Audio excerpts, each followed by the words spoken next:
Diba, doble cara? Hi mga ging, katatapos ko lang maligo at ito, maglalagay tayo ng sunscreen pero naisipan ko mga ging na paglabanin itong 99 Tone Adapt Sunscreen ni Miss Rosemar at itong Niacinamide Tinted Sunscreen ng Hello Glow. Titingnan natin kung sino sa kanilang dalawa ang mabilis i-blend at yung mag-adapt kaagad sa balat ko. Ang gagawin ko muna ngayon mga ging is ipapakita ko muna sa inyo yung kulay nung kay Miss Rosemar, tapos yung ano din, yung isa yung Niacinamide Tinted Sunscreen ng Hello Glow. So ayan. So ayan yung kulay niya, ganyan yung kulay nitong 99 Tone Adapt Sunscreen ni Miss Rosemar. Tapos titingnan naman natin yung kulay nitong Niacinamide Tinted Sunscreen ng Hello Glow, kung magkapareho ba sila ng kulay. So, ayan mga ging, mas dark yung kay Miss Rosemar at light naman yung sa Hello Glow na sunscreen. So, ang gagawin ko dito na side is lalagyan natin ng Hello Glow at yung dito naman na side ay yung 99 Tone Adapt Sunscreen ni Miss Rosemar. So, kukunin ko lang itong nilagay ko sa kamay ko kasi sayang. Ito yung lalagay natin dito sa face ko. So, titingnan natin kung mag-aano siya kaagad. Mag-a-adapt siya sa skin ko. Kahit ano, hindi naman tayo kaputian. So, titingnan natin. So, ayan siya mga ging. So far naman, mabilis lang siyang i-blend. Kayo na rin yung humusga. Tingnan nyo na rin kung ano, kung mabilis ba siya. Pero syempre, hindi pa natin na makukumpare silang dalawa kasi hindi ko pa nalagay yung kay Miss Rosemar. So, ayan mga ging. So, ngayon, ang gagawin natin is, kukudkurin ko siya. Titingnan natin kung maglilibag siya. Ayan. So far naman mga ging, hindi siya naglilibag. Ayan. Wala naman siyang paglilibag. Tapos, ayan, nag-adapt na din siya sa kulay ng balat ko. Nag-adapt na siya agad. Kasi ito yung walang sunscreen. Tapos, ito yung nilagyan natin ng Hello Glow. Tapos, pag kukudkurin mo naman, ayan. Wala naman siyang paglilibag. Ayan, wala. Ayan. Wala. Pero, ayun na nga, wala rin siyang wala siyang coverage kasi tingnan nyo, hindi niya natakpan yung aking mga pimple marks. Tapos ngayon naman, ang kukunin natin ay itong 99 Tone Adapt ni Miss Rosemar. At ito naman yung ilalagay natin sa kabilang face. Titingnan natin kung mabilis lang din ba siyang i-blend. Ang bilis lang din yung i-blend mga ging. Ayan, tingnan nyo naman. Nag-glide lang siya. So, titingnan natin kung mag-a-adapt siya sa kulay ng balat ko. Ayan. Yung sa noo ko pala, hindi ko nilagyan para makita natin. Pero tingnan nyo mga ging, meron siyang naglilibag na siya kaagad. Hindi ko pa siya kinukudkod. Tsaka brown siya. Hindi siya nag-adapt sa kulay ko. Kasi tingnan nyo sa kabila. Tapos tingnan nyo sa noo ko. Yung ko kasi, face ko, ayan siya. Tapos i-compare nyo sa noo ko. Yung noo ko, hindi ko talaga siya nilagyan ng sunscreen. Hindi ko siya nilagyan netong Niacinamide Tinted Sunscreen. Nakita nyo naman kanina. Tapos, i-compare nyo sa face ko ngayon na nilagyan natin ng 99 Tone Adapt na sunscreen ni Miss Rosemar. Ayan. Iba yung kulay niya. Medyo nag-brown yung ko. Tapos, hindi ko pa siya kinudkod. Biniblend ko pa lang siya. Pero, meron nang agad naglalabas na mga ganito. Hindi ko alam kung bakit ganon. Ayan siya. Tapos yung kamay ko pala, ayan, naging kulay brown. Ito yung kamay ko na walang sunscreen. Tapos ito yung ginamit nating pang blend dito. So naging kulay brown siya. Hindi ko alam kung bakit ganun. Kasi sabi dito, is tone adapt daw siya. Pero hindi naman siya nag-adapt sa kulay ng balat ko. So ayan siya. Diba, doble cara. Doble cara yung face natin. Dito, ma-brown-brown. Dito, hindi ganun ka-brown. Kasi itong nag-adapt siya. Ayan, wala rin siyang puti-puti. Ayan. Pero dito, hindi ko alam kung bakit ganun. Meron siyang uulitin natin. Huhugasan ko lang yung kamay ko. Tingnan natin kung ganun pa rin yung mangyayari pag, maglalagay tayo nito ulit.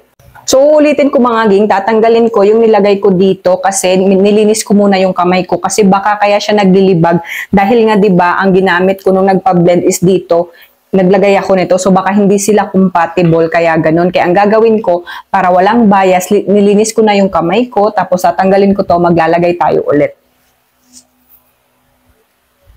Titingnan natin kung wala ba siyang paglilibag. Yan. Hindi na ako magka-cut dito mga ging, di bali nang matagal tayo maano sa video para din talaga makita nyo na na wala tayong pinuputol-putol. So ayun, malinis na yung mukha ko, patutuyuin ko lang kasi medyo basa pa siya. Saka tayo maglalagay nitong 99 tone adapt ni Miss Rosemar. Titingnan natin kung wala bang paglilibag para sure talaga tayo. Kasi nung una ko kasi siyang ginamit, wala naman siyang ganon. Ngayon, so titingnan natin siya ulit. Pero ayun lang, hindi talaga siya nag-adapt sa kulay ng balat ko. Mabilis lang siyang i-blend mga ging. Alam niyo yung pag mo lang, kung i-compare ko nga silang dalawa, mas mabilis siyang i-blend ka. So ayun lang, hindi siya nag-adapt sa kulay ng balat ko. Pero ngayon, ayan, patuyo na. Maglalagay ako ulit ng sunscreen. Dito, titingnan natin kung wala bang paglilibag. Ayan, lab. Ayan siya mga ging. Ayan yung nilagay ko. So ayan, maglalagay tayo. Nakita nyo ba? Ayan, ang bilis niyang i-blend, di ba? Ayan, ang bilis lang niyang i-blend. Walang problema dito sa pag-blend, pero ayun lang, hindi talaga siya mag-a-adapt sa kulay ng balat ko. Ayan, lagyan natin yung dito. Ayan. So, ngayon, gagawin natin is, kukudkod ko siya ng ikukudkod, titingnan ko kung maglilibag siya. Ayan. So far mga ging, ayan, hindi rin siya naglilibag. Walang paglilibag nung nangyari. So kanina pala kaya siya naglibag dahil nga itong kamay ko is meron na siya kaninang konting mga residue nitong niacinamide tinted sunscreen. So hindi sila compatible yung kanilang ingredients kaya ayun, naglibag siya. Pero ngayon naman na siya lang yung nilagay ko, wala na, ayan. Kasi gusto ko rin talaga na ipakita sa inyo para sure tayo na alam nyo walang daya. Kaya yan, wala na lang siyang paglilibag. Pareho sila walang paglilibag. Pero ayun, hindi lang siya gaanong nag-adapt sa kulay ng balat ko kasi nga naging kulay brown yung kalahati nating face. Ayun, makikita nyo naman yung pinagkaiba. Lalong-lala na dito sa may noo ko kasi dito wala naman tayong lagay dito na kahit anong sunscreen. So makikita nyo talaga na meron siyang pagkaiba. Tapos tignan nyo yung dito ko na ilong. Hindi ko lang sure kung makikita nyo ng maayos sa camera. So, ayun, yung dito na side ilong brown siya. Yung dito is hindi siya brown. So, ayan. Pero, ayun, ang bilis lang din niyang i-blend. Maganda siya, maganda siya. Maganda siya gamitin kung kung medyo darker yung balat mo. Kasi ngayon, magkakaano ng kulay mo. Pero ngayon naman is meron na silang nilabas na pang maputi na kulay. Pero ako kasi hindi naman ako maputi. Kaya ito talaga yung yung pagbili ko kasi nito is ito pala yung available. Tapos ang sabi kasi dito is tone adapt nga siya. So ibig sabihin pag tone adapt is mag-a-adapt siya kahit anong mo skin type, kahit anong kulay mo. Tapos may nakalagay pa dito na for all skin type siya. Pero ayun, hindi nga siya nag-adapt sa kulay ng balat ko. Pero so far naman mga ging, mabilis siyang i-blend. So, gagamitin ko na lang to siya paminsan-minsan pag nandito tayo sa bahay. In fairness naman mga ging, dito sa 99 Tone Adapt Sunscreen is ang ganda ng finish niya. Tingnan nyo ang kinis tapos may pagka-glowing siya kahit brown yung mukha ko. So, maganda din siya. Kaso yun lang, hindi talaga siya nag-adapt sa skin ko. Maganda sana kung mas ma-improve nila to. Na alam nyo yun na isang shade lang tapos mag-a-adapt talaga siya sa lahat ng skin type. Kasi maganda siya, ang bilis lang niyang i-blend. Mabibili pala natin ito sa halagang 99 pesos. Meron ka ng 30 ml ng product. At ito namang niacinamide tinted sunscreen. Maganda din yung kanyang tingnan nyo naman. Tapos nagustuhan ko pa to dahil meron siyang niacinamide na ingredients at yun talaga yung mga pinaka hinahanap ko na product. Tapos mabibili lang natin ito sa halagang 189 pesos. Meron ka ng 50 grams ng product. So pareho naman silang SPF 50 PA+++. Pareho yung kanilang performance. Ayun lang mga ging ang video natin ngayon at kung nagustuhan nyo, pahit naman yung like button at kung hindi ka pa nakasubscribe sa channel ko, mag-subscribe ka na para lagi kang updated sa mga i-upload ko na videos. So ayun lang, maraming salamat. Bye-bye!